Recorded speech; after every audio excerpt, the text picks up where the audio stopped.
नमस्कार साथियों, हमारे YouTube चैनल डिवोशनल ज्ञान में आप सभी का बहुत बहुत स्वागत है।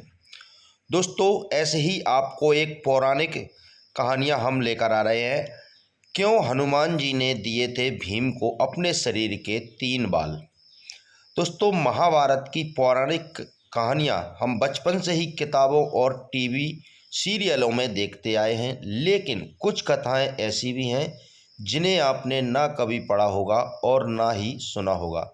ये कथाएं अपने आप में बहुत अद्भुत हैं। आज इस पौराणिक कथा में हम आपको सुनाने वाले हैं एक कहानी, जब हनुमान जी ने भीम को अपने शरीर के 3 बाल दिए थे। पांडवों ने श्री कृष्ण की मदद से कौरवों पर विजय प्राप्त कर ली थी। अब हस्तिनापुर का राज्य पांडवों के अधीन था। धर्मराज युधिष्ठिर राजा बने थे।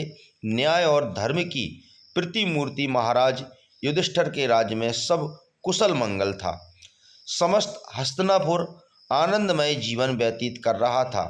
कहीं कोई किसी प्रकार का दुख नहीं था।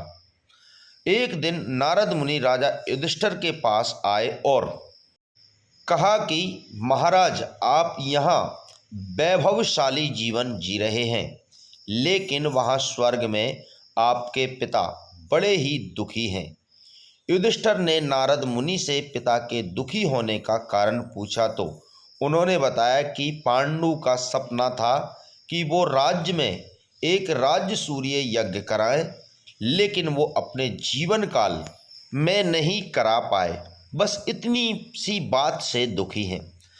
तब युधिष्ठिर ने अपने पिता की शांति के लिए राज्य सूर्य यज्ञ करने का फैसला लिया। इस यज्ञ में वो ऋषि पुरुष मृगा को बुलाने चाहते थे। ऋषि पुरुष मृगा भगवान शिव के परम भक्त थे। उनका ऊपर का हिस्सा पुरुष का था और नीचे का हिस्सा मृगा हिरण का, इसलिए उनका नाम पुरुष मृगा था। युधिष्ठिर ने अपने छोटे भाई भीम को आज्ञा दी कि भाई ऋषि पुरुष मृगा को ढूंढ कर लाएं ताकि यह यज्ञ संपन्न हो सके। भीम भाई की आज्ञा पाकर ऋषि पुरुष मृगा को ढूंढने चल दिए।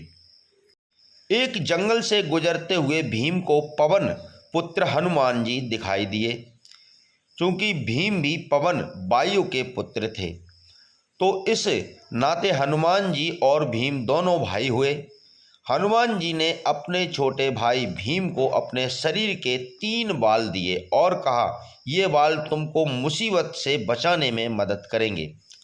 काफ़ी दूर भटकने के बाद भीम ने आखिर ऋषि पुरुष मृगा को ढूंढ ही लिया। वो उस समय भगवान शिव का ध्यान लगाए बैठे थे। भीम ने जब उन्हें राज्य सूर्य यज्ञ में चलने की बात कही तो वो तैयार हो गए, लेकिन उन्होंने भीम में सामने एक शर्त रखी। शर्त यह थी कि भीम को हस्तिनापुर ऋषि पुरुष मृगा से पहले पहुंचना था। अगर पुरुष मृगा भीम से पहले हस्तिनापुर पहुंच गए तो वो भीम को खा जाएंगे। अब चूंकि ऋषि पुरुष मृगा का निचला हिस्सा हिरण का था, तो वो बहुत तेज दौड़ते थे। भीम ने साहस करके उनकी यह शर्त स्वीकार कर ली। भीम ने तुरंत तेजी से हस्तिनापुर की ओर दौड़ना शुरू कर दिया। भीम ने अचानक पीछे मुड़कर देखा तो पाया ऋषि पुरुष मृगा उनके बिल्कुल नज़दीक आ चुके हैं। घबराए हुए भीम को अचानक हनुमान जी द्वारा दिए हुए 3 बालों की याद आ गई। भीम ने एक बाल जमीन पर फेंक दिया। तुरंत उस बाल की शक्ति से बहुत सारे शिवलिंग जमीन पर उत्पन्न हो गए। ऋषि पुरुष मृगा भगवान शिव के भक्त थे, इसलिए अब वो हर शिवलिंग को पूजते हुए आगे बढ़ रहे थे, जिससे उनकी चाल धीमी पड़ गई। अब थोड़ी देर बाद भीम ने फिर दूसरा बाल फेंका तो फिर बहुत सारे शिवलिंग उत्पन्न हो गए। इसी तरह भीम ने ऋषि पुरुष मृगा को पीछे रखने के लिए एक एक कर 3 बाल फेंक दिए, लेकिन जैसे ही भीम महल में घुसने ही वाले थे, तभी पुरुष मृगा ने उनके पांव पीछे से खींच लिए और भीम के पांव महल से बाहर ही रह गए। अब पुरुष मृगा भीम को खाने के लिए जैसे ही आगे बढ़े, तुरंत वहां राजा युधिष्ठिर और भगवान श्री कृष्ण आ गए। तब ऋषि पुरुष मृगा ने युधिष्ठिर से कहा कि अब आप ही न्याय करिए। राजा युधिष्ठिर ने अपना फैसला सुनाया कि भीम के पांव भी महल से बाहर रहे थे, इसलिए आप भीम के सिर फिर पैर खा सकते हैं। युधिष्ठिर के इस न्याय से पुरुष मृगा बेहद खुश हुए और उन्होंने भीम को जीवन दान दिया।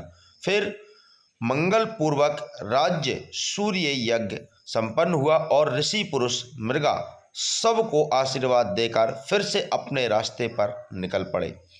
तो दोस्तों, आपको यह कहानी कैसी लगी नीचे कमेंट करके ज़रूर बताइए।